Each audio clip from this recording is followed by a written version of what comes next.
Hey guys, how y'all doing today? My name is Franchise Fanatic, and welcome back to the channel. And today, for you guys, is a Dying Light video. It's been a long time since I don't even think I ever made a Dying Light video, but hey, we're talking about it. So you're gonna be seeing some Dying Light footage from the Xbox Series X in the background, so make sure to enjoy that. If you enjoy the video, like the video. Hey, if you're new, subscribe, really does help me out.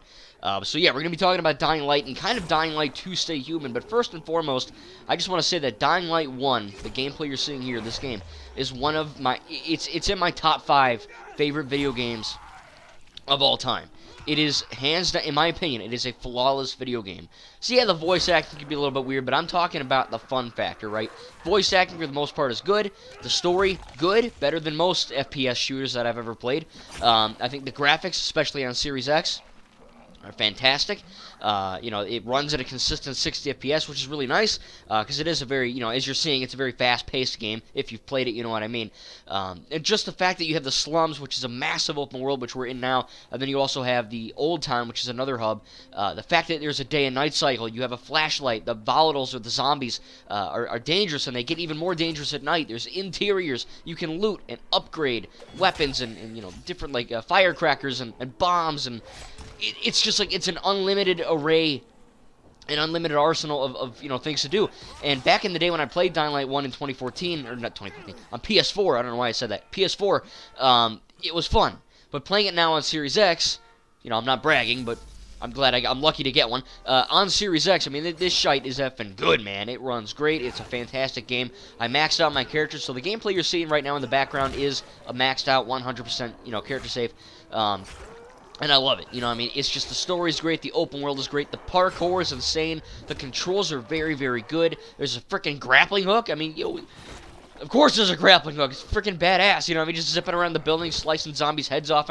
Even if you're not a fan of zombies, I'm not the biggest fan, they're alright, I guess, but this is a game that, it's basically what Far Cry wants to be, a good open world FPS with respawning enemies that actually makes a difference, and it's actually fun to play for more than an hour, Like, I maxed out everything, like I said, in this game, and I still have fun. This is a video game I will play for a long, long, long, long time, and I have no intent of stopping, even though I completed it. It's just extremely fun to run around the open world of Haran, and just F up zombies and just parkour and jump around rooftops and do challenges. You can replay missions. It's such a great video game. And when I heard Dying Light 2 was coming out, I was like, great, this is effing cool. Dying Light's one of my favorite games. Dying Light 2: Stay Human should be great, right? And, well, it's coming out February 4th of 2022, just under a month, for PS4, Xbox One, PS5, Xbox Series X and S. And PC. I don't think it is on Switch. I know Dying Light 1 is. I don't know about Dying Light 2. I doubt it, but who knows. Recently, Techland, the developer, who also made Dead Island, but, Dead Island 2's effed up in the way. Dead Island 2 is literally dead on an island somewhere. They can't find it. It's marooned with Jack Sparrow. But, besides the point, I do think that Techland is a very, formidable and, I guess, loved developer. They're very much, they know what they're doing. They're not idiots. CD Projekt Red, Cyberpunk. But I do think that there's a good thing in that, Dying Light 2 looks outstanding. The graphics look great. It runs really well from what we've seen. They're, improving the combat, the parkour, the weapons, everything. Aiden's a new character. You have a really good story. It all seems to be coming together for a really solid experience. And then you realize it's going to take 500 hours to complete the game. Now, Techland did, don't be like, Franchise, you're wrong.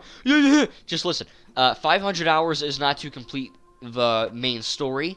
500 hours is to complete the main story, explore every inch, do every collectible, max out your skill, do every single character path, because there's different, dialogue choices and all that. 500 hours roughly is around the time to do literally everything on the disc. Everything. Like Valhalla, Assassin's Creed Valhalla, one of my favorite games of all time too. That's in my top 5 as well. And seeing, I have 217-ish hours on that game since I got it last in November 2020, actually. And it is one of my, like I said, it's one of my favorite games. But, I completed the game around 80 to 100 hours. 500 hours, that's a shite long time, to complete everything. And, again, here's the one thing. Back in the day, people would get pissed off when they heard that. They'd be like, well, if you complete the game in 6 hours, oh my god, like, I'm playing Grand Theft Auto 3 Remastered. Roughly, it takes about 3 to 4 hours to complete the campaign. Now, people would throw a freaking hissy fit. That, what? It's too short. And now when people say 500, they're like, so I'm paying $60 for 500 hours of content. No, I can't do it. It's too much. It's like, come on, man. What the fudge is your problem? You know what I mean? I get it. I don't have 500 hours to sit and play Dying Light 2. No one in the world has 500 hours to sit and play a video game. Maybe you do. I don't know. I doubt it. But, you know, it's a good thing. I think that is a good marketing ploy. I think saying, yeah, this game's effing huge. It's almost, you know, it is objectively too huge for $60. And that's the good thing, is that you're going to get your money worth. I don't see the problem with it. And then, of course, we get to the fact that why I'm nervous for Dying Light 2, and that's that, well, we haven't really seen any console gameplay. And I know we're in January 2022. I know Techland is like, oh, we're going to give you last-gen console gameplay soon. Just trust me, bro. Trust me, it's on the way. Look, we haven't gotten it yet, and I'm recording on the 9th, so whatever. But, again, it looks good on a PC rig. But when you factor in, we haven't really seen much of any console gameplay, Xbox One, PS4, Series X, PS5, whatever, all the freaking million of them there are, we haven't seen any gameplay, really, as far as I'm concerned. And that is kind of a shocker. You know, I mean, they're kind of pulling a Cyberpunk again. You know, Cyberpunk looked freaking outstanding on PC, but they never showed any console footage, especially base console footage. And then, of course, it came out and it was a dumpster fire and everyone in the world hates it. Now, look, I own Cyberpunk on Series X. It's fine. Works fine, runs well. That's because I'm on the best console. But, you know, if you played it on base hardware, you know, it was shit. It was a dumpster fire, okay? To put it lightly, it was poo-poo. And basically, you know, we don't want Techland to be doing that. You know, we don't want them to basically hide gameplay until the game's out February 4th and be like, huh, well, sorry. You know, that's what Cyberpunk did. They just effing waited until the game came out. Everyone realized it was Doggy Duke, and they were like, oh, we didn't know what was going on.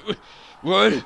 We didn't do it. I don't know why I'm doing Batman, but they're like, we didn't know what was going on, you know? He's like, come on. Yes, you effing did. What did you do in the cubicle all day? You know what I mean? Smoke a cigar, drink a beer, the fudge, man. You know, program the game. So, yeah, Cyberpunk was kind of released with spaghetti code, but at the same time, I think that this game, again, Techland, it's hard to say that they're going to be better because, you know, CD Projekt Red with Witcher, apparently I haven't played it. Apparently they're, you know, really good games. So, you know, Dead Island, I haven't played it. Apparently that's good. Dying Light, again, one of my favorite games of all time. So to see Dying Light 2, yeah, it looks outstanding. You know what I mean? Like, this should be a February 4th day one purchase for me. But I haven't seen that much console gameplay, if anything, to really understand. You know, I've seen $1 billion, you know, quintillion dollar PC rig that Techland has, but we haven't seen 2013 Xbox One hardware.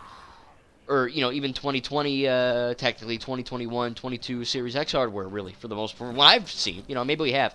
If we have, tell me in the comments. But from what I've understood and seen on YouTube, there's really been no console gameplay.